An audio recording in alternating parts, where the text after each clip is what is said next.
Welcome back to Modes of Reading. Welcome also to the American Vandal.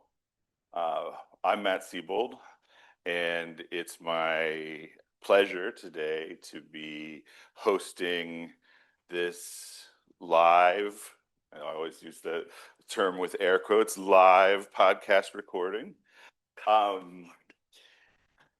Before I introduce our panelists, I also wanted to note the passing this morning of a colleague, Peter Messent of the University of Nottingham, who was a giant in Twain studies, and who some of you may have met at some point along the way, as he was a frequent visitor here to the Mark Twain papers at the Bancroft. He was somebody who made friends very easily and was thus a credit to our scholarly community and will be very missed.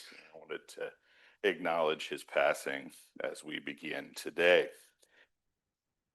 This is titled A Conversation, Reading, Sleep, and Attention. It is a conversation, but it is also picking up on a thread that we've heard about today and which is central to some of the texts that you saw on the screen on several occasions earlier. The idea that close reading is itself part of an ongoing scholarly and pedagogical conversation.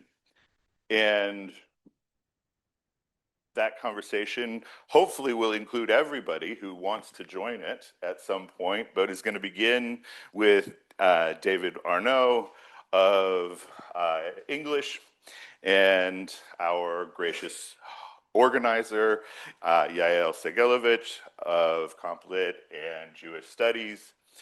And each of them are going to give some brief, much briefer than some of our earlier presentations, remarks to get us started on, as Yael herself described it earlier, this somewhat counterintuitive subject of sleep as it relates to reading and close reading. And so I think David's going to start, and then Yael, and then we will sort of open it up from there.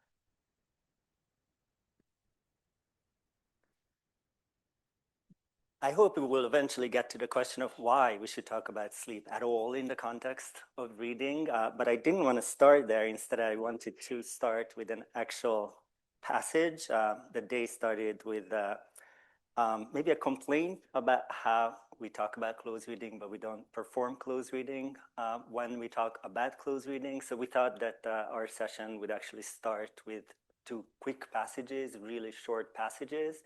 I'm going to read mine, and I'll make about 2 or 3 points about that passage as a kind of invitation for all of us to think about them in relationship to close reading, in relationship to attention. So the sentence that you have on your handout goes like this. O eternal and most gracious God, who are able to make and dost make the sickbed of thy servants' chapels of ease to them, and the dreams of thy servants' prayers and meditations upon thee, let not this continual watchfulness of mine, this inability to sleep, which thou hast laid upon me, be any disquiet or discomfort to me, but rather an argument that thou wouldst not have me sleep in your presence. This is a prayer from the early modern English poet and preacher John Donne's Devotions upon Emergent Occasions, a text he published in 1624, right after an illness that almost killed him and a lot of other people during an epidemic in London. And it is a text, the Devotions, that is kind of a sui generis text, really unlike anything else. It combines many other genres, hermeneutics, liturgy, biblical hermeneutics, liturgy, meditation, prayer, but also non-religious sources like Ovid's elegies into a brand new genre that nobody had tried before done. It is divided into 23 stations of sickness, which makes it both a kind of general imitatio Christi, an imitation of Christ, but also an application of the stations of the cross to the life, or rather the sickness of this particular individual. And within each section, there are 4 parts. There is first a statement reflecting a development or station of the illness. And I'm just thinking about Cheryl's paper, because when I say that's the first part, that actually consists of 2 parts, a Latin summary and then an English ostensible translation, which tends to be not a translation, but a kind of play on the Latin. Then a meditation on the event, and that's just basic human condition. What does this mean, this development in the sickness for a human being? And then third, an expostulation, and that's where Donne becomes really Donne in his element in the expostulation, when he gets into an argument with God, usually through scriptural passages, citing both pro and con in the argument. And then all of these parts dissolve into a final section, a prayer. So the passage that I quoted above is from the prayer in chapter 15. And I think it represents something of a turning point in the text, because up until this point, the developments in the story of Donne's illness have tended to fall into one of 2 categories. They were always either a symptom of the illness. For instance, the very first chapter begins with insultus morbi primus, the first attack. And for instance, this is a phrase that Donne translates as the grudging of the illness, the first grudging of the illness, or a development in the therapy. So actually the chapters right after that are about the doctor has come. The doctor's face was concerning. Another doctor was invited. The king sent his doctor. So symptoms and developments of cure are listed side by side, so to speak. The chapter 16, from which you read this quotation, is something of a turning point in this development. It is neither, at least on the surface, about a symptom nor about a development in the cure, but it is a turning point in the specific sense that this is the chapter in which Donne starts thinking about the illness potentially being terminal, following the applications of pigeons, by the way, to draw the vapors from the head.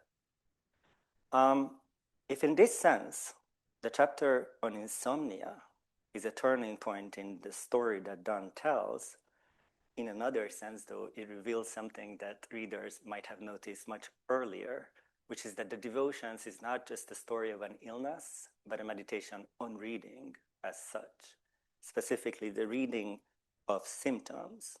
But what's so curious about Donne's treatment of reading, the reading of symptoms, is that he entirely conflates actual bodily symptoms of the illness, spots on the body, fever, with things that you would not traditionally characterize as symptoms, the face of the physician. The physician wants other physicians to join him. The king sends his physician, or eventually actually the bells, and this is of course the text that is famous for the quotation about the bells tolling for you.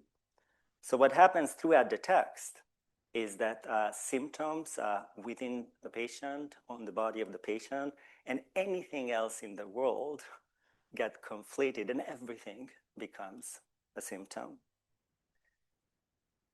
I want to bring all of this back to that quotation that I just read for you and read it again, and now think about it with you. O eternal and most gracious God, who are able to make and dost make the sickbed of thy servants chapels of ease to them, and the dreams of thy servants' prayers and meditations upon thee, let not this continual watchfulness of mine, this inability to sleep which thou hast laid upon me, be any disquiet or discomfort to me, but rather an argument that thou wouldst not have me sleep in your presence. Having meditated on his insomnia's potential meanings, and having argued with God on why he could not receive the gift of sleep in the first place, Donne now turns to prayer to ask for help in establishing the meaning of his sleep deprivation. The argument after these lines is as follows. Sleep is an image or copy of death, an early modern commonplace, much older commonplace. Since the patient is probably approaching death, the original has not defeated and replaced the copy, a very Donnian take on that old commonplace. But this is not enough. It's not just that sleeplessness intimates death, it also intimates, or should it intimate, God. Donne's Latin line for chapter 15, intere insomnes noctes ego duco diesque, a line that echoes the sleeplessness prompted in the lover by erotic desire in Ovid's Amoris, already suggests that this is a line that involves or indicates a desire of union with God. So what I find striking about this first line of the prayer then is that it reveals how the devotions are not just about, not just an exercise in symptomatic reading, but that they reflect on symptomatic reading itself.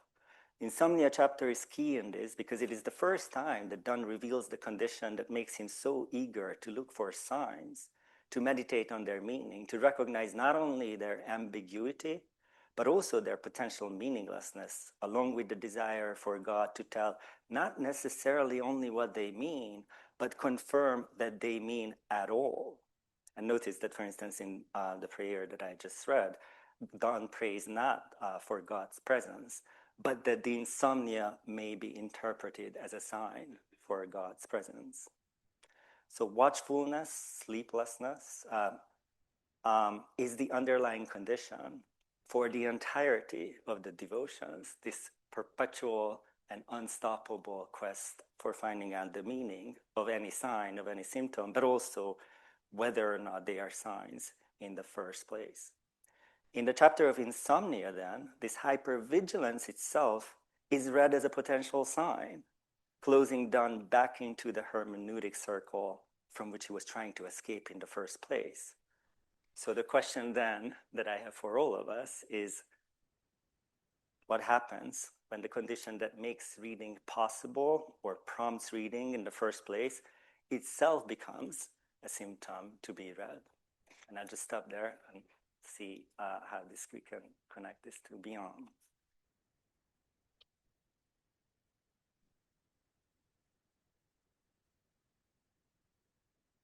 Thank you, David and Matt. And I think many of the thoughts that come up already, Matt starting with death and David also bringing illness into the conversation, I think in some weird way, they also conflate with questions of attention and distraction, hopefully not only in my mind, that have circulated in the conversations that we had earlier this morning. But how does one start thinking about this very odd pairing of reading and sleep? I'd like to begin with a quote that has been haunting me for quite some time by the British analyst Wilfred Bion. In his 1962 book, Learning from Experience, Bion rewrites what he calls a popular theory of the nightmare. And he writes, "It used once to be said that a man had a nightmare because he had indigestion, and that is why he woke up in panic. My version is, the sleeping patient is panicked. Because he cannot have a nightmare, he cannot wake up or go to sleep. He has had mental indigestion ever since." So how do we read this Kafkaesque aphorism? The conventional logic that Bion will push against is simple.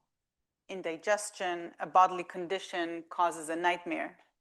The nightmare causes panic, and panic wakes the sleeper. But Bion reverses this sequence. The problem is not the nightmare. The problem is the inability to have one. And here, done again. Bion's patient is biologically asleep. He is, after all, the sleeping patient.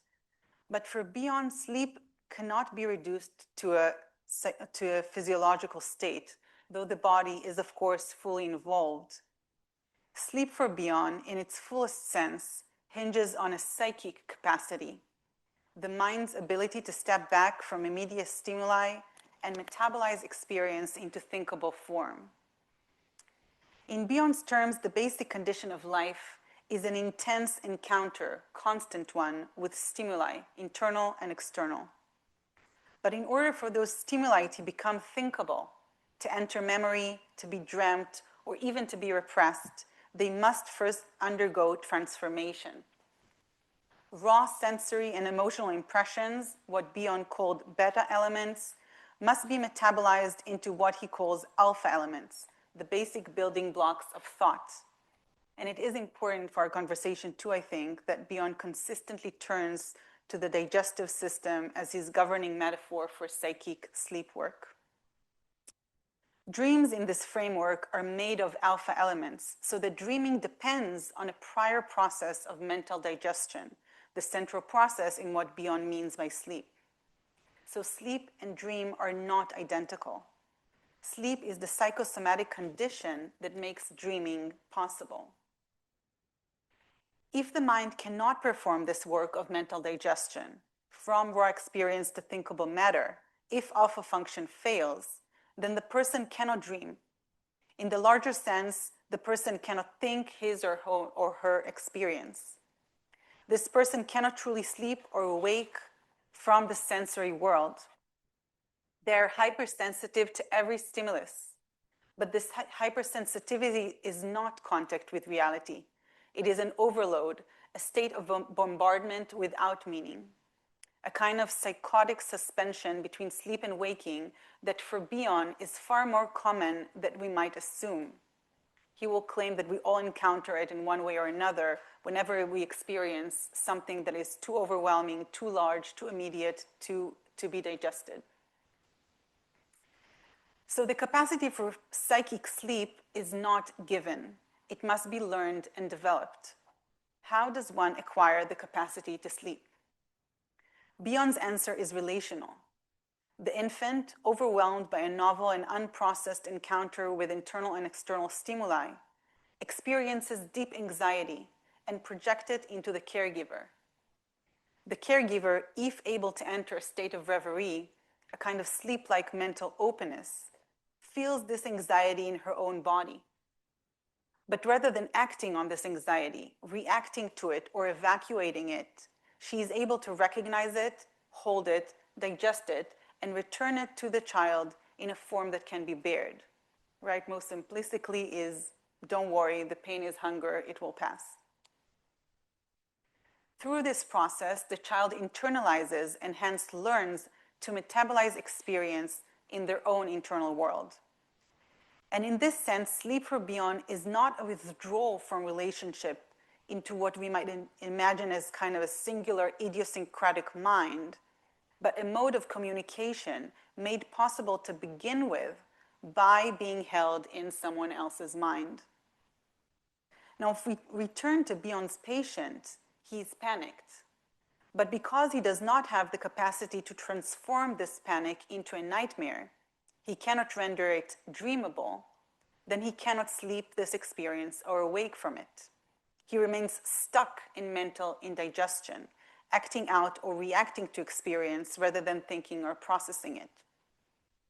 What does all of this have to do with reading, if at all? And this is a serious question. I don't have an answer. I've often assumed, and I think many of us perhaps also, that sleep is the farthest opposition of acute attention, that at our best as readers, we are fully alert, sharply attuned to every stimulus on the page, and at our worst, we drift, detached, or even fall asleep in front of a work of art. But Bion deeply unsettles this figure of the reader. What if sleeping, in the psychic sense, is not a failure of attention, but its condition? What if deep reading requires moments of loosening, of reverie, of temporary withdrawal from immediate stimuli in order to digest it?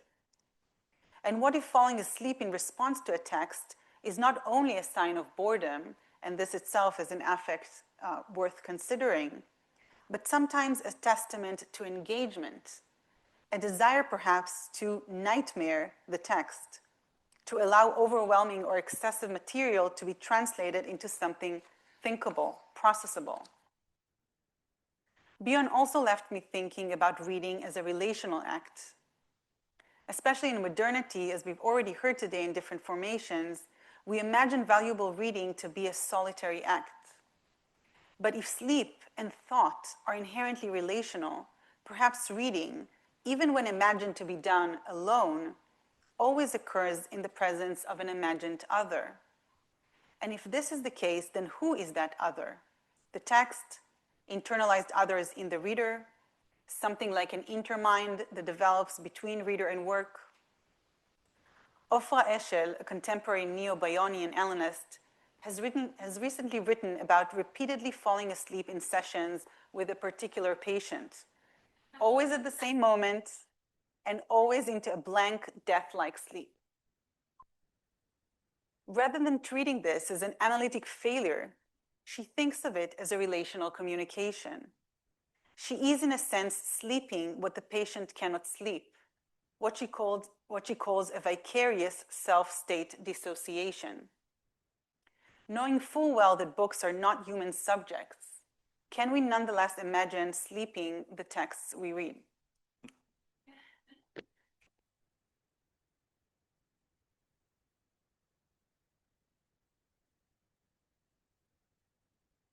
I want to start with two questions that hopefully create some sort of conversation between the two provocations that you just heard and the discussion of our professional methods as professional readers, and particularly close reading that sort of dominated the first two panels. And so my first question for Yael is going to be, literary studies does not have a short history of engagement with psychoanalysis.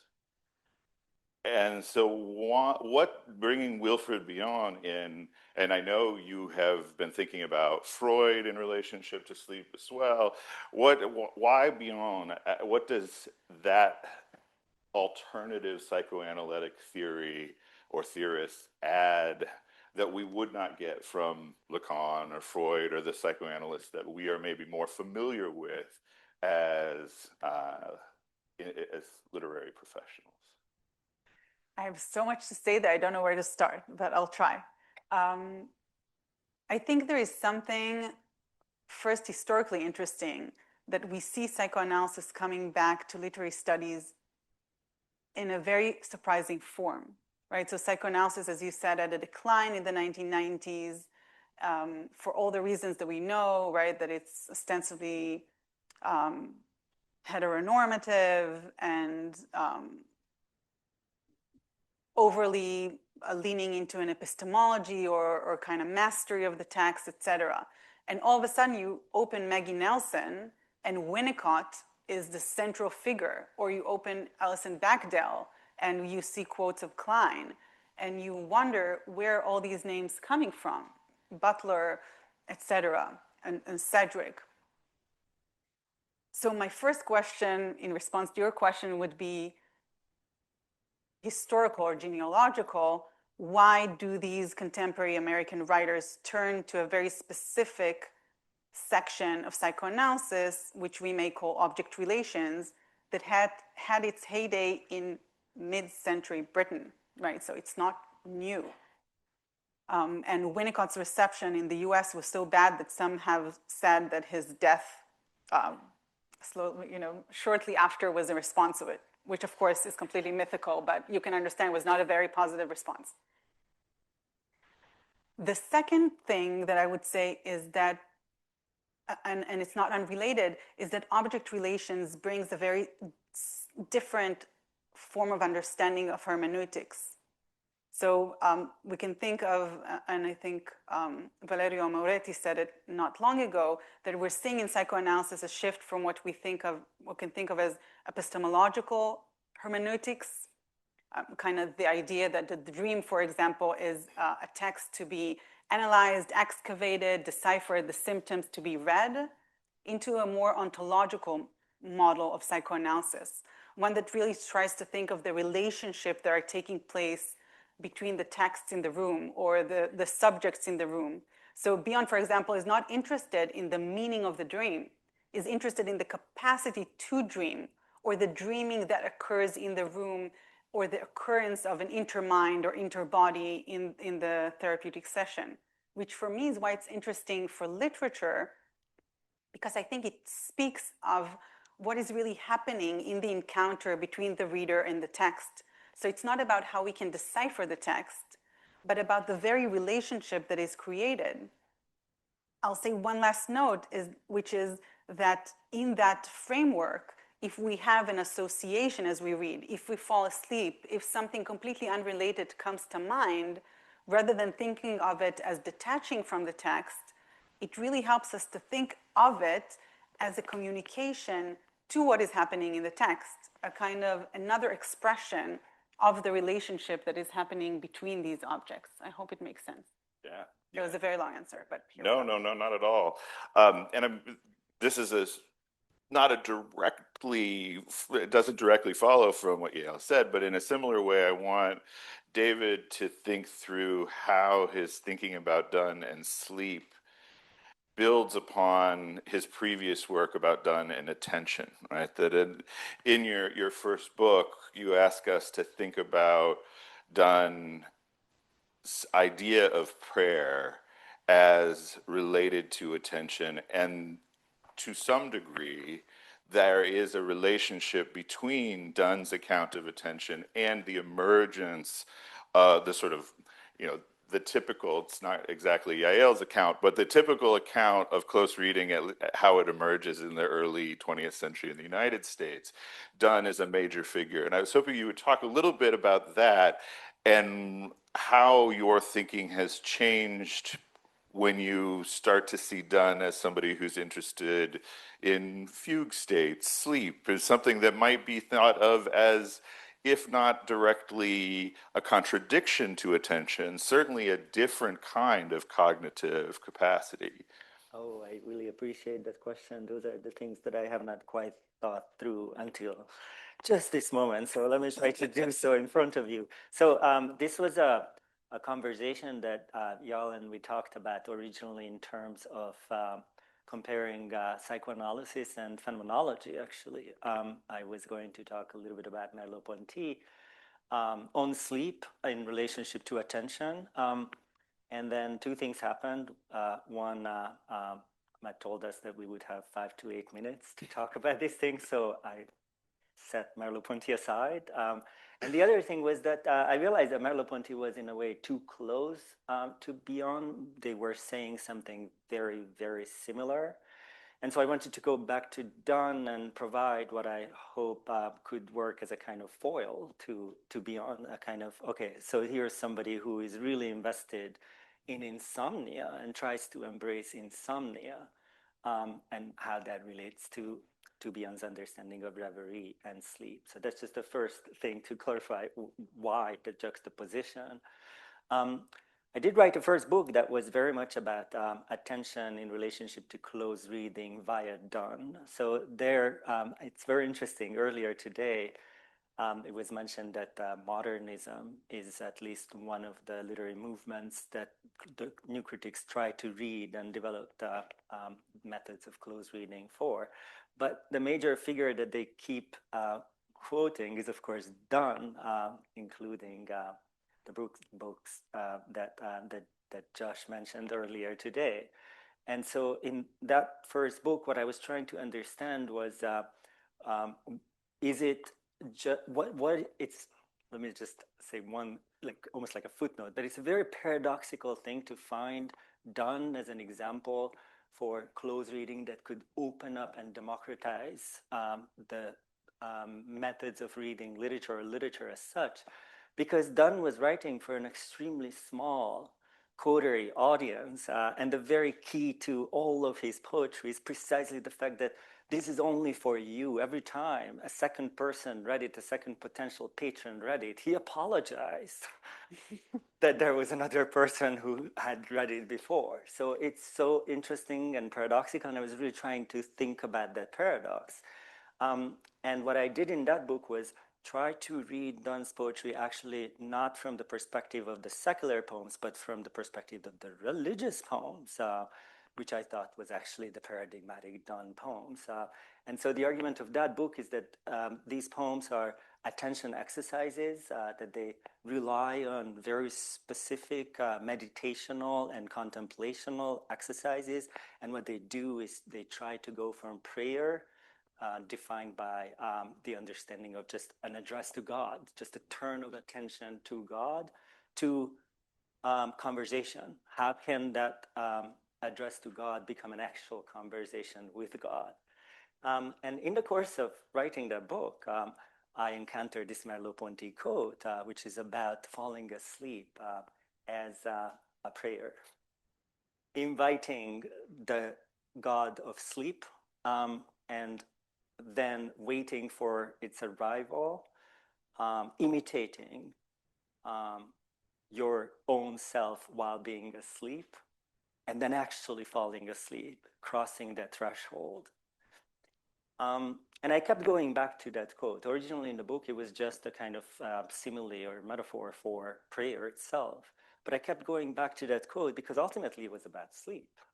And I kept thinking about what is the relationship between the kind of attention that I focused on in that first book, attention exercise is really a kind of focus, and falling asleep. And I eventually realized that that quote in Merleau-Ponty, and I'm trying to write about this elsewhere, is really crucial because it actually is foundational for a central claim in the phenomenology of perception and in his phenomenology in general, which is that attention is not a faculty or anything else located in the subject, but that it is an event in what he calls the phenomenal field. So that's where the beyond connection, when I realized where you were going, with the beyond thing, I was like, this is too much. We can't just let's try to create at least some tension, but there's so much in common. So that's what I'm now trying to bring back to Donne and Donne's own struggle with sleep and insomnia within the devotions, but then after the devotions, he keeps thinking about sleep in his sermons and other texts. This will be for both of you, but can we synthesize the dialectic of the metaphor, the sort of sophoric metaphor of interpretation? Because it struck me reading both of your work that there are two ways in which sleep is most often invoked to describe the interpretive process, right? One is the kind of metaphor of the somnambulist, the sleepwalker, who is asleep to the world, impervious and imperceptive of the world, right? Which seems an almost diametric opposition to the other metaphor, which is sleep is the result of too much perception of the world. This is the kind of defeated by sleep phrase that we get from Woolf, right? That sleep is this escape, the result of too much perception and an opportunity for recuperation. And I was wondering, how do we synthesize those two interpretations of how sleep works upon our interpretive capacities? You go first, David.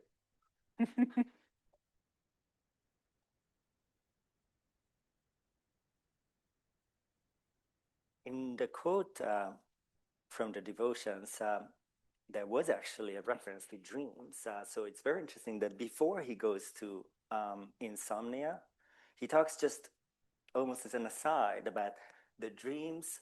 Like, God, you have already made the dreams of thy servants' prayers and meditations upon thee.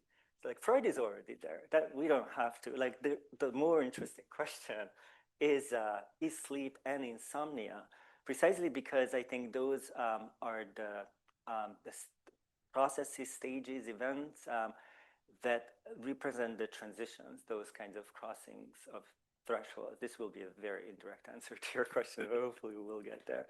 And in that sense, what Dunn keeps coming back to, both in the devotions and then later on in the sermons, is the relationship between digestion and sleep, actually. I mean, when I read your beyond passages, it's almost too much, and almost beyond almost feels like he is seizing upon early modern terminology.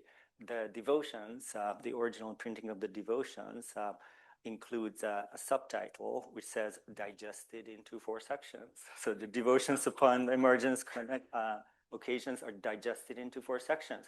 And digestion keeps coming back throughout the entire text, because in humoral theory in the early modern period, so first of all, the illness itself is the result of matter not being digested into humors in the proper way. And then the turning point in the sickness is also when the humors have already been digested, but not in the proper way. So now the humors themselves would need to be digested further. And that's where, for instance, the pigeons are applied. The pigeons are applied at the feet of the patient in order to draw the vapors that are another way of releasing undigested material. So this bodily, not just metaphorical, but literal digestion related to digestion in the much more Bionian sense. And back to the question of interpretation, these are the 3 steps that Don is thinking about. And insomnia, sleeplessness, is the block. It's the reason why these things are not happening the way in which they are supposed to be happening. I will have to also answer via association. It takes me a few places. I don't know if it's a direct answer, but the first one is when I read Ofra Escher and her description of the sleep in this psychoanalytic session, I kept thinking, and this goes back to reading as well, that we think of sleep as one thing, but in fact there are sleeps, right? So that there is, as she describes, this death-like sleep. There is a sleep that is kind of full of dreams and overthinking. There is a sleep in which we constantly feel like we're half awake, a sleep that is highly detached.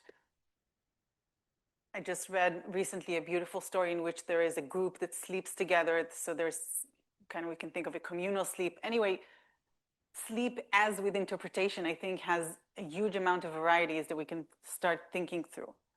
But the association that I had was actually to the story of Ezekiel in the Bible, in which he's told by God to eat the scroll. So he becomes kind of an embodied text. And then God tells him, now that you've eaten the scroll, you will be the watchman over the house of Israel, right? So the text is first and foremost awake.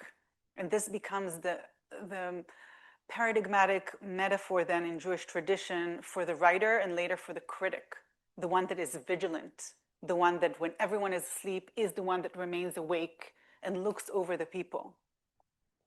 And so I guess my interest in sleep and interpretation is a kind of wish to provoke, right? Just to push against it. What would it mean for us to think of the critic not as the one that is fully awake, but as the one that surrenders to death or to a different kind of thinking or epistemology? I don't know what that would mean.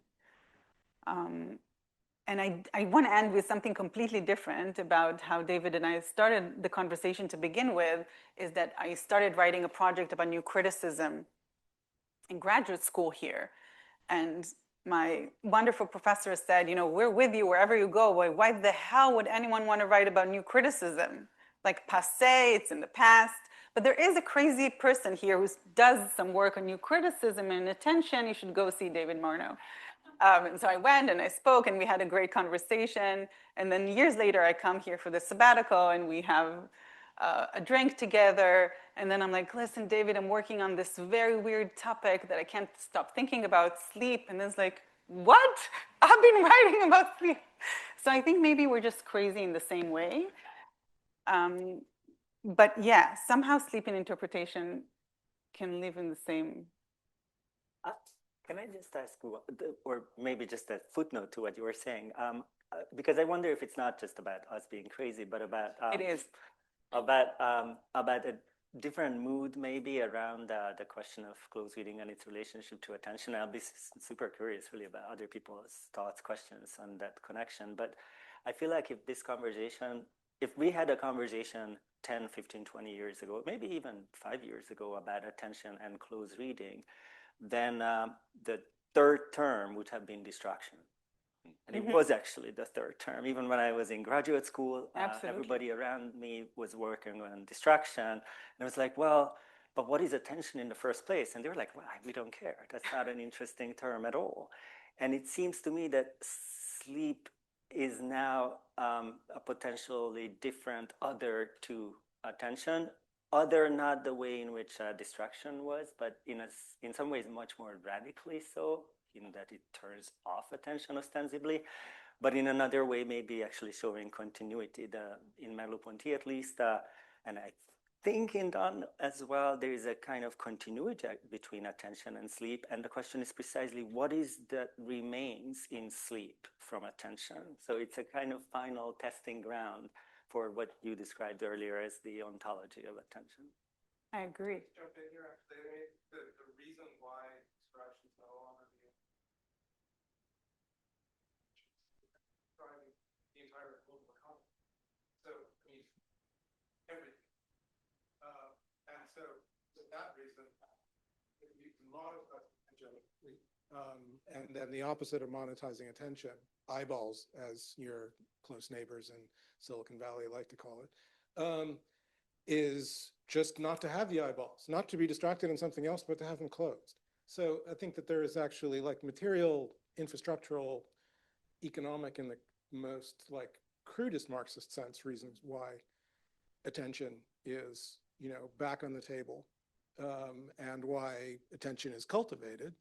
And why sleep seems like it's radical, as Leo puts it, because it's in fact what's not. It's you're no longer looking at your screen or at your phone or like checking ChatGPT or doing whatever else that the 7 people who run the world would like us to be doing all the time. That's a comment more than a question. But I wanted actually to think about sleep and attention in a kind of literal sense, and this is like partly generated from jet lag, feeling a little tired. But also they're counterintuitively related, at least for me, kind of phenomenologically, insofar as, and this brings up a question of mediums. This is a comment leading to a kind of question that might get us back, which is that reading myself to sleep, as a sleep hygienist would tell you to do, requires real attention. Attention in a way I find much more like draining, and this is how it gets you to sleep, as you are physically getting tired and trying to read the same sentence over and over again. At least I then finally fall asleep. If you're doing that with, at least for me, and I think many, and I think this is the consensus on sleep hygiene questions, if you're doing this with like analog material, that's kind of attention to, and this may thread back to the kind of global economy of attention as well. This very same seeming practice. So this will get us to kind of distinguish between kind of intramedial questions and also varieties of reading. The very same practice of reading with attention, if you're doing it on your phone, has the precise opposite effect. Even though you're looking at graphic marks and you're reading them for semantic decoding and doing all of that, that actually keeps you awake. That's why, like, they tell you, like, don't look at your phone, read the novel. So, and if it asks us not only like, well, how does the reading, is the reading the same? But also in a way is to get us back to the topic from earlier today, like, is the media the same? Even though it's like letters on a page, or letters in front of you that you're graphically decoding, or you're decoding and getting semantic content from, but one is on a screen and the other is on a page. So, and yet has, produces diametrically opposed responses. That's all. Nicolas, any comments on?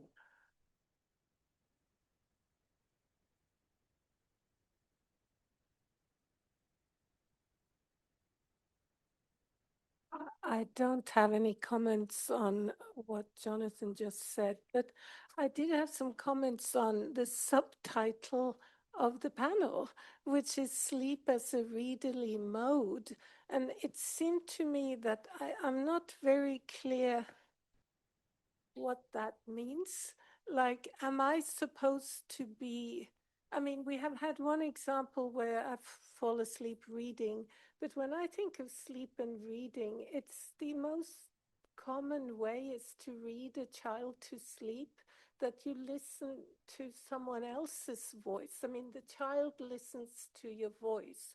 And I have found that if I listen to an audiobook, I fall asleep like nothing else. So the thing is this panel meant to continue the discussion of what literary critics should be doing? Or is it meant to be a contribution to, say, the phenomenology of that interaction between sleep and reading? But then we do have to, particularly with the psychoanalytic examples where it's all about the one voice listening to the other.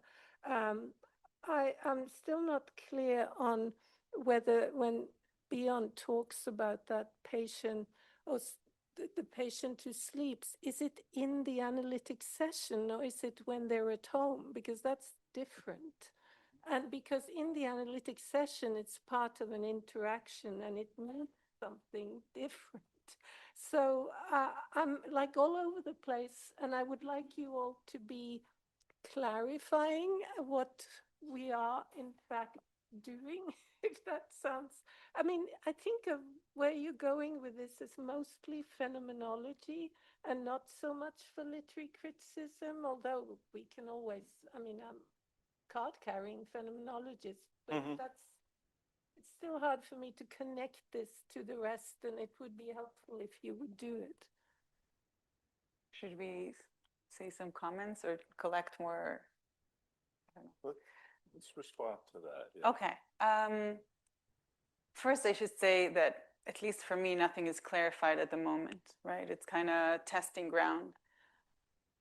But if there is something that I take as literary critic from this idea of sleep, and maybe as it connects to distraction or modes of mental digestion, and this does go back to my reading of the new critics, that for them, and I do think there's an ethical aspect to it in contrast with what Josh said earlier today, for them, a reading is a pushing away of anything that we think of as subjective, kind of bodily reactions, personal associations, in order to commit yourself utterly to the text as an other, which may go back to Jonathan's idea of why this is so mentally draining, but also can put you to sleep because you're so invested in something else that you can slowly surrender your subjectivity to a higher force like sleep. But it does mean pushing aside all of the things that we think of as a distraction from the work of reading. And going back to your question, if we take mental digestion seriously, it means, and this goes back to another psychoanalyst called Ogden, right? Thomas Ogden, who is working here in San Francisco, that he said, you know, in a specific session, he would have personal associations about his car in the garage. And he would constantly push them away as insignificant to what is happening, the text that is spoken or the voice that is heard in the therapeutic scene. But he came to understand that this car in the garage is speaking to something that is happening in the scene. So if we do take this seriously, it means that as literary critics, there are many voices or forms of communication that come to us in relation to the text that we're reading that we may take much more analytically serious than we would have otherwise. Our associations, things that seem unrelated, our boredom, our wish to sleep at specific moments, our hunger that comes in specific moments, right? What can it tell us analytically about the text that we're encountering? I have a very small thing in relationship to that, because I didn't myself talk about sleep actually as much as I did about insomnia. And I think insomnia, at least in the Don text that I talked about, is quite clearly not the absolute condition of reading. It's what prompts reading, and it what prompts a certain type of reading, a symptomatic reading. But I am thinking about sleep, and especially falling asleep, actually. So what I'm thinking about is not so much sleep, but falling asleep as something that that probably does have a relationship to reading and literary criticism in a broader sense, although that's not my primary interest. But in the context of this workshop, I have been thinking about that. The term hypnagogia is familiar to most people in the room. So the idea of the specific kind of, do you want to call them dreams, that get you across the threshold between wakefulness and sleep. And what happens there has been described in many different ways, but at least one way of describing it is when words, thoughts become things or acquire a kind of tangible physical sensation. And I do think that, first of all, there is a very clear relationship to early modern metaphysical poetry, Donne's poetry, which has always been described as the poetry that is invested in making thoughts to be able to be felt, to be able to be sensed in a bodily sense. But also more broadly to literary criticism, like what does it take and what would it mean to read texts and allow them to undergo this kind of transformation, which in a sense is digestion, but it's almost like the opposite of digestion also, like precisely turning words, thoughts back into things in the process of falling asleep. So that, to me, is actually a pretty interesting, concrete connection. Oh, sorry.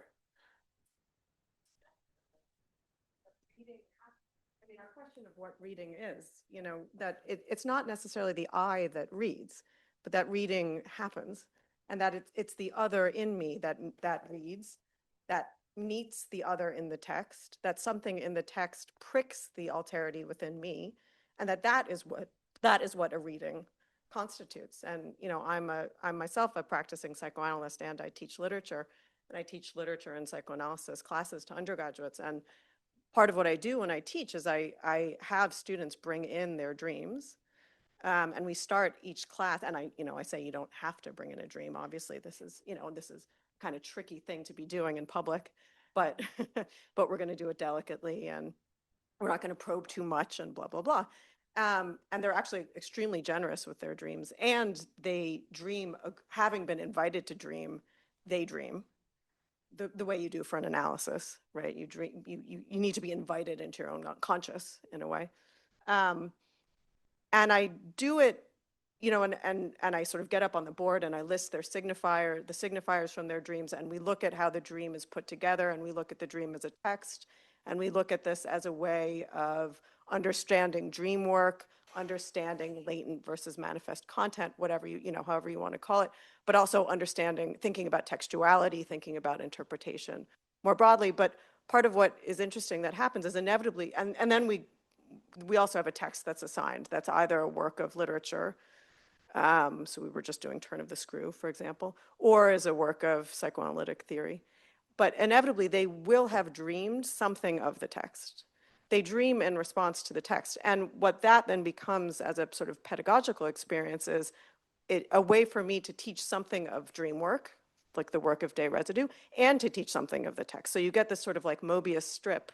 That is the effect of the unconscious happening in the classroom. What does thinking the unconscious, this is an old question, what does the unconscious have to do with reading? But I think you've given form to it very nicely. I love this. And I just have to say quickly to that I've also been teaching psychoanalysis and literature. And one of the outcomes was that students were dreaming much more. And then to go back to Jonathan's comment, one of them said, now I dream so much and I wake up tired and you made me less productive. Like, well, exactly. I'm like, you're so productive. Anyway, sorry.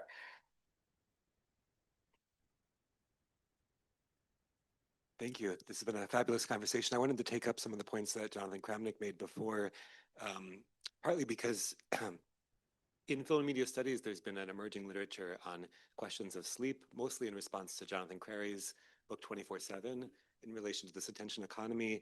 And the argument has been all the more kind of evidenced by, I think the CEO of Netflix said that the only competitor left is sleep.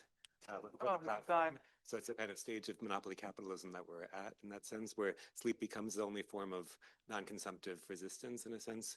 But there is work by, I don't know, Jean Ma, Lena Gorfinkel, and others on sleep and cinema. But one thing that your question also raised for me is, I mean, in media theory, there's a classic distinction that Marshall McLuhan made between hot and cool media requiring greater participation on the part of the reader or spectator, hot media doing more of the work for you. And I guess the question you're raising about reading across platforms, is that in a sense that distinction gets maybe recalibrated or reconfigured when you can now read on screens as well, not just always, and that they have different effects on one's ability to then kind of fall asleep or read oneself to sleep. I wanted to ask, though, and certainly there's a long literature about cinema as a space that lures one to sleep as a kind of dark cavernous space. I wondered, though, because there's the artificial part of the title of this conference, and of course we can talk about our devices going to sleep mode as well. So I wonder, is this a conversation only about human embodied forms of sleep, or how does the artificial enter into this conversation?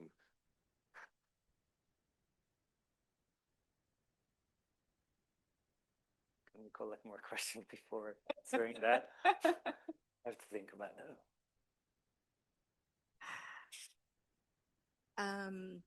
There's also moving across formats of like audiobook and physical and like reading as well now, which I think is increasingly common. So just thank you for this really interesting conversation. I tend to think in terms of analogies, so I don't know if this is helpful, but here's another one that you made me think of, particularly, David, what you were saying about, we would have been opposing attention to distraction, 10, 20 years ago, and now you're thinking about attention and sleep, or sleep as the other of attention. And it made me think of an essay by Winnicott, and it's called, it's something like How to Be Alone. Like, that's not the exact title. Yes, right. So How to Be Alone is like the Adam Phillips version of the essay. But in this essay, he makes this distinction between states when you're disorganized, right? When you're, and states when you're unorganized. So when you sort of let go of the kind of need to be integrated, to sort of crystallize, all of yourselves to be a kind of coherent subject, but it's not the fragmentation of, breakdown, right? So, and this is a state that he describes happening for babies, for young children, when they are with their parents, and that the presence of another is actually what allows us to be alone, and what helps us to learn to be alone. It's a beautiful idea and an essay. And I've always loved that idea of unorganization. And I mean, he also describes this happening, like, this is what happens in relaxation. Like, this is what happens in play. And so, it strikes me that in the ways you've been describing sleep as a kind of mode of attention, especially in those sort of liminal states, that there's something like that going on, sort of not disorganized, right, which would be a distracted mode, but rather unorganized, but which can, allow for new possibilities, or just for rest, like rest from, the kind of integrated self that we have to be, where the ways that we have to be are compelled to be attentive throughout the course of the day. Yeah, he calls this disintegration and unintegration, right? So the disintegration is the child or the psyche just feeling unheld and hence broken to pieces. But you can only be in a state of unintegration if you're held by another, which goes back to Emma's comment, I think, that it is only when you sense that you will not fall, that someone else is holding you, be it the text, the other, the internalized other, someone outside of you, that you can play or sleep into play, or I don't know, those forms of kind of liminal forms of thinking. And I just want to follow up, because my question was so close to Dora's, but I was hearing the two passages as complements to each other, and maybe I was completely mishearing them. And I wonder, David, what you would make of how Donne is imagining the god as, or the divinity as someone in whose presence one cannot sleep, in relationship to the caretaker invoked by Bayan, who makes sleep possible, because in some ways you can hear Donne sort of playfully saying, it's a form of modesty and humility. I cannot, in the brightness of your presence, concede. But embedded in both the passages, or maybe what's happening between them, is the thought of sleep as a form of trust and as a form of letting go and as a form of real exposure. It's not with anyone that one can sleep or put oneself in that position of being held. And I think it's, again, so beautiful to think about the one who might be doing all the digesting that would make sleep possible. But I just want to frame that too, since we're bringing up current, right, our current ontic moment. It is also framed by the prevalence of a disease that makes sleep inevitable and impossible. So many people suffering from long COVID are either sleeping all the time, or also sleeping in states of a kind of wakefulness that does not allow them to find any rest, which would be really interesting to think in terms of a kind of, this is about the indigestibility of our world. The fiction of its digestibility. So many of us who live in this normative world in which disease is not happening kind of assume its digestibility. Those who are actually suffering are perhaps, their psyches have glommed on to the awful overstimulation, undigestibility. Anyways, I just would like to just acknowledge that the ability to sleep, the givenness of sleep, is not a given in this world anymore. Not at all. And that's, I think, Donne's point, actually. The expostulation leading up to the prayer is precisely about how sleep should be a given, but he doesn't feel that it is given in this particular moment. The reason I did not think that it was simply saying the same thing as Beyond is that it's a paradoxical gesture for him to pray for insomnia to be an argument for God's presence. Because on the one hand, it's just an incredibly moving gesture of like, at least if I have to suffer this, let make this to be the sign of your presence. But on the other hand, it is a gesture that by locking himself up into what I call the kind of hermeneutic cycle of these symptoms and their interpretation, it kind of sheds light on the absurdity of the entire enterprise of the devotions. I mean, Donne would never say anything like this, but it really questions the enterprise itself insofar as it declares the very basis for that enterprise, the condition of possibility for that enterprise, to be an illness itself, to be a symptom itself that needs the same kind of interpretation. And what is it then that takes him out from that circle, if you will? It's actually, I mean, questions could be asked whether that's God or not, but what takes him out is the bell, is really the sound of the bell, of the bells. And the reason for that is that that's when he realizes, even though the recognition was there, the thought was there before, but he was maybe not able to digest that realization that this is happening to everybody else at the same time. So suddenly, the moment he hears the bells, then that's when the circle gets opened up, and that's when the healing can actually start, or the acceptance of the condition. And it also brings to mind Virginia Woolf's essay on being ill, in which, and I think it's not coincidental that Donne starts with illness and then finds himself thinking about reading, that Woolf also starts with the question of what does it mean to be ill, to be in a body that is in pain, and she finds herself asking what does it mean to read from that body. So it goes back to Toral's question about sleep and states of semi-sleep, whether coerced or willing, right? And moves of interpretation and engagement with the literary work. I think they are, in a very fascinating way, linked to each other.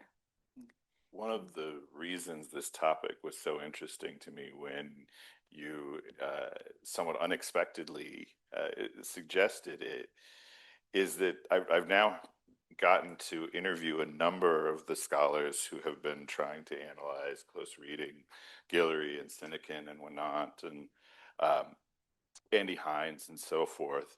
And in every single one of those interviews, when I used the word attention, there was a kind of cringe, right? A kind of grimace, Absolutely. right? That those people who have spent the most time thinking about the methods of close reading are kind of most eager to distance themselves from the kind of knee-jerk suggestion that close reading has something to do with attention, right? That some of the things that we might hear and even say in the classroom, like get closer, go deeper, focus in, pay attention, right? That we may actually be doing something contrary to the actual task that we are trying to get students to do, and that maybe even the process of professionalization as a reader is actually towards distraction, right? That when you are performing a close reading, you are oftentimes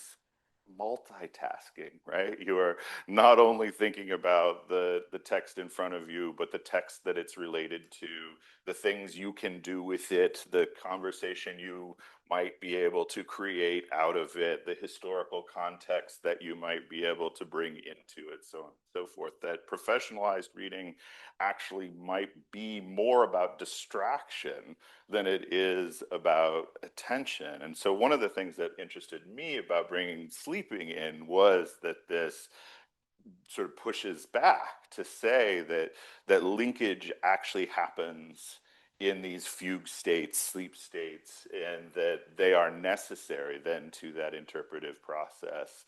It is not just us sort of layering our professional desires and expectations onto text in a way that maybe distances us from this. I think this is part of what Guillory is talking about when he makes a distinction between close reading and immersive reading, is that professional readers kind of lose the ability to do immersion, and maybe sleep is some way back to that. There's also a very simple, super quickly on this, a very simple issue with the word attention, which is that it's a word that, especially in the context of close reading, at least at first sight, just seems like a neutral term referring to a cognitive faculty or whatever your definition of attention is.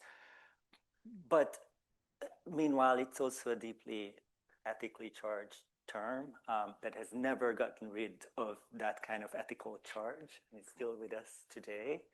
And for some scholars, that's why it's interesting. For some philosophers, Iris Murdoch was earlier mentioned today.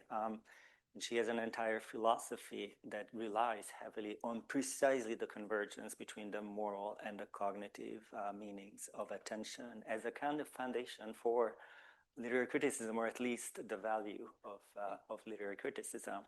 And I feel as though literary criticism today would like to not go there necessarily. And I do think that what I described as like an investment in distraction, for instance, was precisely a kind of defense mechanism against the ethical charge that we associated with attention. But another way of thinking about that is like, well, let's just sit with attention and try to test it via, for instance, sleep, via, for instance, falling asleep, to figure out what it actually is. I was just gonna say how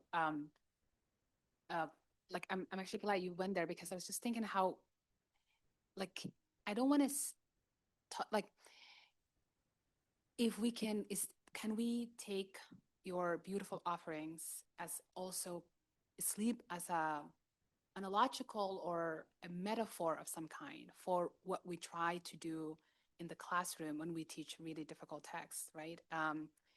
Like right now I'm teaching Doris Lessing's The Golden Notebook, which is a very, very difficult, very complicated text that like every day I walk into class, I'm like filled with dread. I'm like so scared of what would happen. And then my strategy is to get the students to arrive at a state of distraction in some sense, right? That you don't have to hold the text all, like you don't have to, you can let go. And I was just thinking about Dora and Elise were saying about trust and this ability of being unorganized. It's mediated by the other.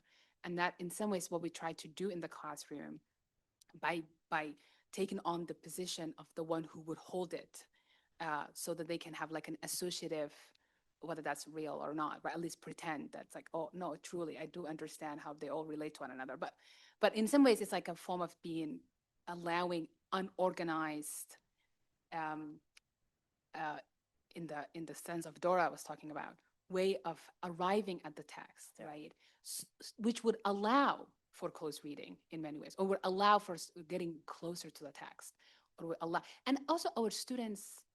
It's not just a professional critic, right? Like our students are reading not just because of phones and screens, but they're taking so many classes and they are commuting and they have lives and like, so there's no kind of reading that ever really happens with attention. So that's kind of interesting to me also, of like where the invention of this magical state of which reading happens even came from in when in reality it never is that way, right? But the pedagogical, I was just thinking of just the pedagogical affordances of what you were saying, that we try, like there's a lot of interesting things that happens by getting the students to arrive, to just kind of let go, right? To like surrender to the text. And then, but we're doing that so they can really find what is interesting to them, or like what they, it's the conditions of possibility for an encounter with the text, right? But it can only happen because there's a sense of like, don't worry, I am at the shore and I can help you piece it together, even if that's not necessarily like true, but I don't want to be like, I'm putting my students to sleep, but which maybe I am, but there is a kind of a sleep properties that's happening in the class. Yeah. Can I? True. Right. Yeah. That is. I also don't want to say that though also, but maybe that's also what's happening. When y'all sent out the first official invitation to all the participants, I think something about the first or the second sentence was something along the lines of like, welcome so far only virtually, or something like that, and then a long description of the plan.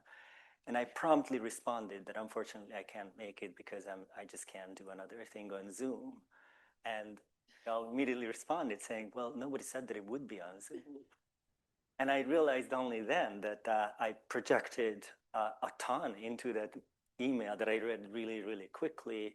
And you can describe that as, just like generic pattern recognition mistake. But what phenomenology would say about that is that actually every time you make a mistake, it's not too little attention, but too much attention. This goes back to your point about cliche. It's always too much. So how can you actually take a little back from the attentiveness and from the meaning projection in order to then to be able to receive the text, but also not to kind of make those kinds of mistakes. And I understand the reservation about how that's relevant for literary criticism, because it's really, like we talked about literary criticism as craft, as technique, as there is an art to it. And what we are talking about now is not, seemingly at least, an art or technique or anything like that. So the question precisely is that, I think. Is there an art or technique or craft for the kinds of things that we are talking about, for sleep, for falling asleep? And actually the passage that I was referencing in Merleau-Ponty, but I also think what Don is doing here suggests that there precisely is a method, and it's a method that goes from habit to ritual. So really there is a question of ritual there. What the trying to fall asleep is like prayer, because in both cases, simple habit turn into ritual, defined very simply by, if habit is a stabilization of an available meaning, a ritual performs the same things, but not for an immediately available meaning, but just like, let's see. Well, just to jump in. Just to fair, right, very quickly, that in the story, the text that you brought to us, the horse also falls asleep, right? It takes a nap. So I kept thinking as well, as like, what kind of, here we go. I'm just saying it's the same kind of, maybe it's an invitation, right, for the kind of unorganized, unintegrated reading. Sorry. Yeah, so I just wanted to jump in really quick. I mean, well, to put it bluntly, I didn't really have any trouble seeing the relevance of your question and your discussion to literary criticism, because I was reminded very much of that famous passage in Nietzsche's preface to Morgenröte, where he talks about philology being the art of reading well, which is reading very slowly, the lento of philology. And it's only now that I realize that this actually does lend itself to, you know, a reading very sympathetic to your concerns, because later on in the famous passage, he describes this lento, this slow reading, as a reading with doors left open, and with, you know, tender fingers and eyes. And especially the metaphor of the open doors does actually invite a reading, you know, in the direction of this threshold situation of falling asleep and letting other, Nietzsche's term actually is Hintergedanken, you know, literally back thoughts. I think normally in the English translations it's rendered as reservations, but that's, I mean, I think that's a little too narrow for Hintergedanken. But of course, this invites a, you know, also a psychoanalytic reading. So that was just an association.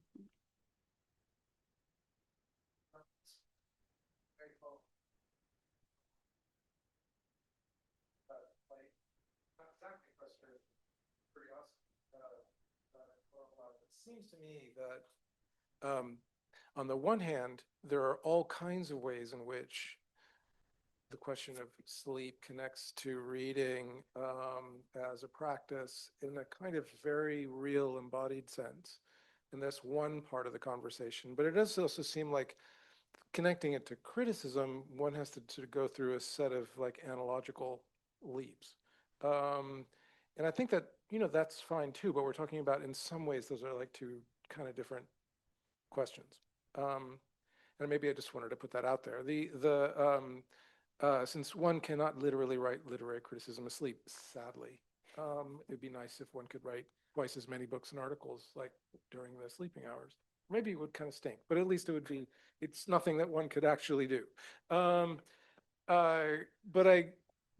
The question of the analogy might be really in some ways rich. I do think that actually, again, anyone who's experienced bouts of insomnia knows going to sleep is a craft.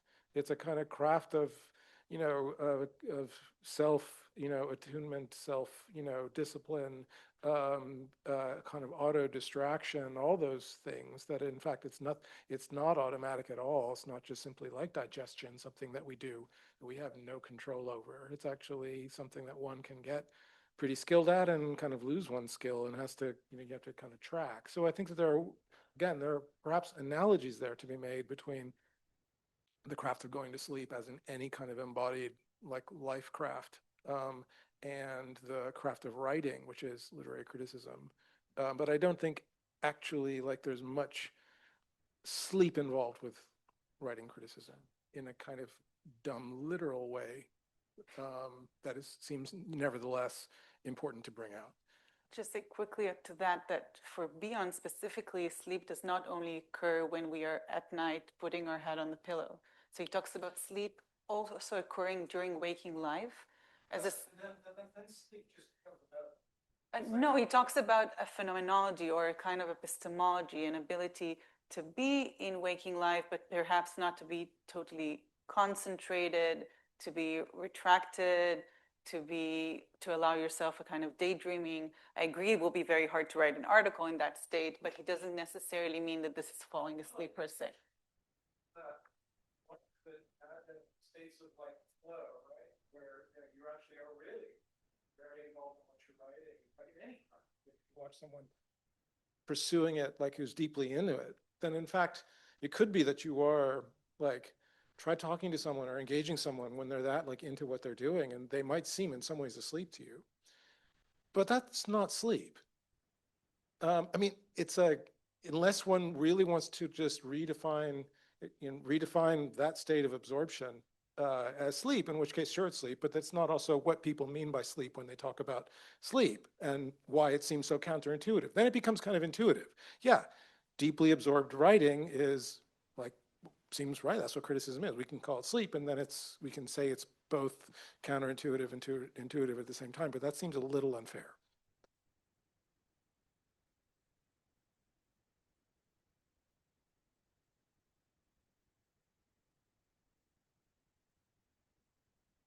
Exactly. The panel talks about why it can't be right to say that close reading must be accompanied. I mean, the act of reading closely is to stare at the page accompanied by some inner state that we call attention. Because precisely we get to our ideas by walking, by sleeping, by going to analysis, and all these things. And where we really focus is when we're trying to write. And then we have to go for another walk and take a forest bath and so on. And, you know, writing involves one's whole life. It can send you to psychoanalysis and for years. So there's all these things that we, if we talk about attention as that which accompanies an act of actual staring at the page, then we would exclude everything that you have been talking about, which is precisely what we shouldn't do. But then so now I see the connection and I'm happy.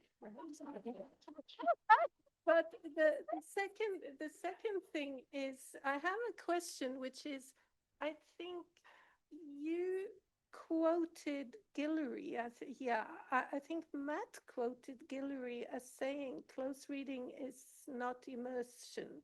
It's not immersive reading. He says that. And I feel that now that we've gone into our various modes of being inattentive and all this, the one thing that we haven't discussed all day is something that's very interesting, namely immersive reading. That sense that we all may have had. See, I don't even know whether you can be totally immersed if you're reading on a phone, but so I'm sticking to books for now.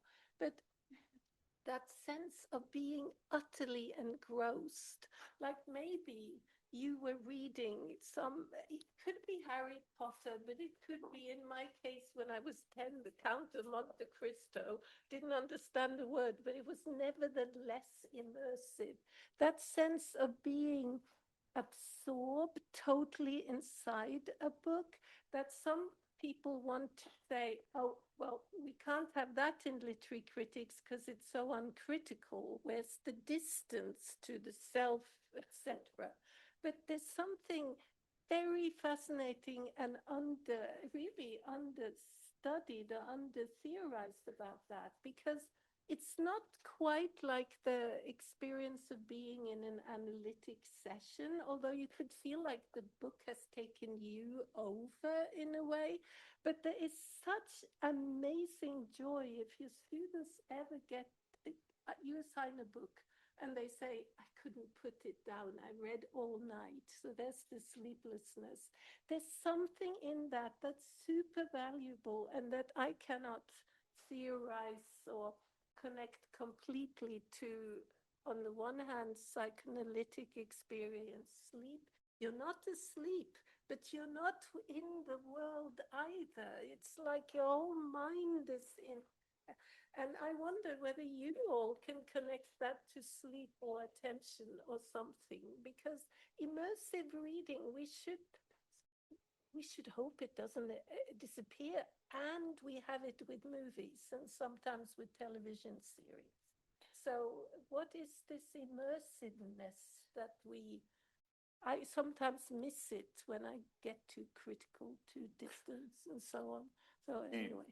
Before you answer how that relates to your thinking about sleep, I'll give you a moment to think about what I think is a really good and worthwhile question. Just say, I have been thinking for the last 24 hours about an email I got from John Guillory on the question of immersive reading. And the moment in the email, I think I can share this because it was in the context of the podcast and I wanted to be able to talk about some of the questions that had been raised in other conversations related to his work. And so I don't think he would mind me sharing this here. one of the things he said that like really rattled me was that he reads Trollope novels and very intentionally never writes about them or teaches them.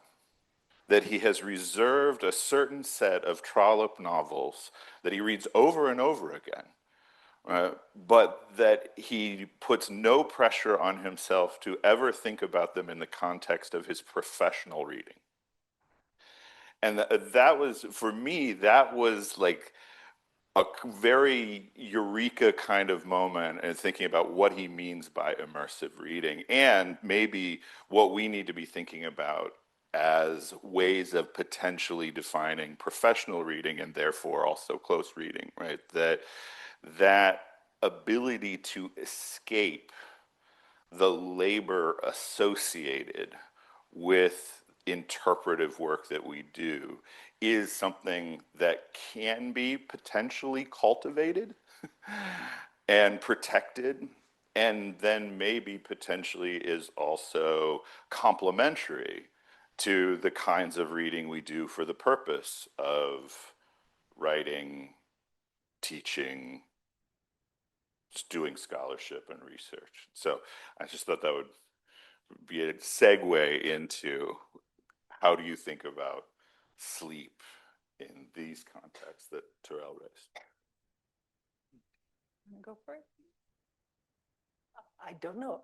I want to go back to actually Jonathan's question first about sleep being only a metaphor, number one, but also that there is a craft or art or technique for falling asleep, which I obviously agree with. But I would also say that the reason I think it is helpful to single out falling asleep and the techniques associated with falling asleep and think of them as techniques, but also as very different techniques from all other techniques, or maybe not all of them, but many of them, is that they require, that's what I described as a transition from habit to ritual. They require a release of agency in a way that other crafts do not. In fact, the very thing that we assume about most crafts is precisely that they are that they promise an increase in control, an increasing agency. So sleep is a very paradoxical, falling asleep is a very paradoxical craft or technique in that sense.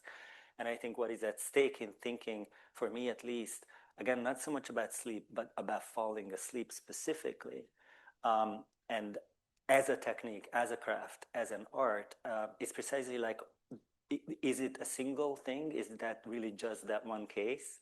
Or rather, can we actually detect something similar in other activities? And it's for me, it's always at this transition from habit to ritual, the relationship between those two things. And if you think about it that way, then it's no longer a metaphor, actually. I mean, it's a metaphor in the sense that I'm not saying that in reading we are asleep or falling asleep, but I am saying that a mechanism that happens in the process of falling asleep is something that could be helpful in understanding all these other techniques and crafts.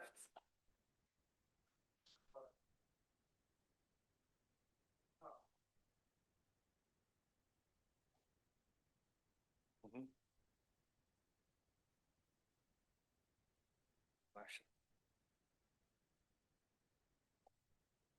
I wanted to say something. Now I need to remember what I wanted to say.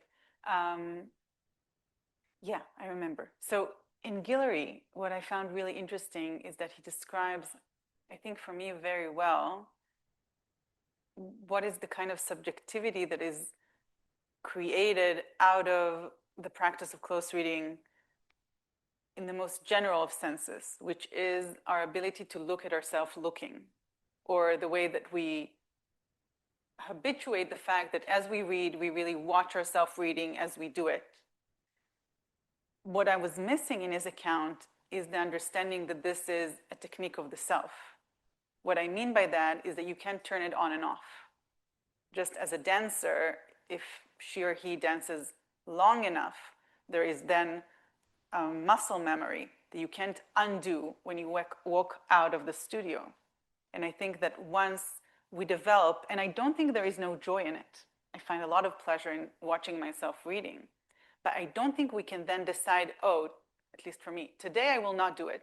Today I will just immerse myself in the text and will not have that inner gaze. So I'm surprised and amazed that he is able to do it, because my sense of both Kramnik and Guillory is that once something is habituated, it is crafted, then it becomes part of your being, part of your epistemology, your form of engagement with the world that you cannot then easily undo. So I think it is important that you were talking about immersive reading happening with children, right? Because it is something that, at least the way I think of it, once we kind of craft ourselves into this inner gaze, I am not sure that we can undo it, but maybe we can. It doesn't mean that, again, of course.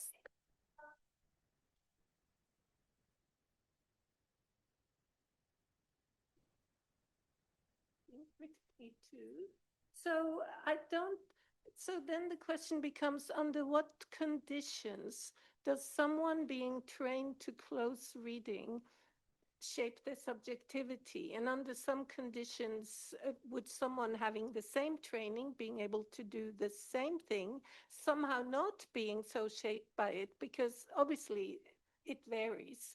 And so we cannot possibly posit that if we train our students in close reading, suddenly they all have the same subjectivity. No, So God of course forbid. not. So, but then that's a very interesting question. What does it take for some people to feel that their way of being in the world has been taken over by this, and for others not? Mm-hmm. I know we're running very low on time. Let's have one more question. And I also want to thank Jonathan and Nicholas for preempting what I thought was going to be my sort of final points about the stake of this, which is that the relationship between sleep and reading is a site of contestation right now in so many ways.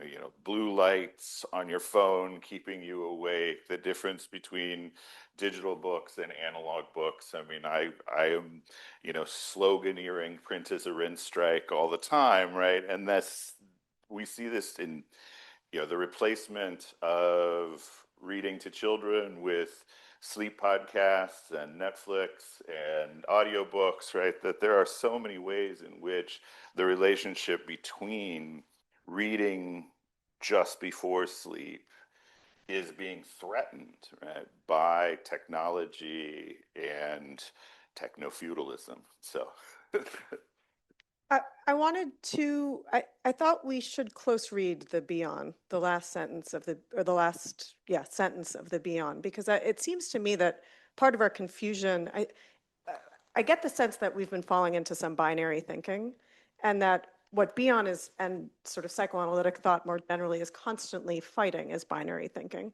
And that he's doing something so complicated in this last sentence that maybe it could do something for us to think about how he's working with sleep versus dream versus waking. I mean, these are three terms that are collocated in a very complicated way. So he says, the sleeping patient is panicked. Because he cannot have a nightmare, he cannot wake up or go to sleep. He has had mental indigestion ever since. So this is a real, I mean, this is a navel. This is sort of like the logic of the navel of the dream. You know, it seems to me that part of your indication is that distraction is a form of attention, right? Sleep is a form of attention. It's an effect of the text. It's actually attending very closely to the text to fall asleep, to have a dream. You know, it's not entirely clear to me how you're differentiating between sleep and dream. But, you know, Beyond seems to be saying here that it's the dream that causes both waking up and falling asleep. I mean, he's differentiating between being asleep, waking up, and falling asleep, and that the dream is somehow the cause of both waking and of falling asleep, and that the horror is to be asleep without being able to either wake up or go to sleep.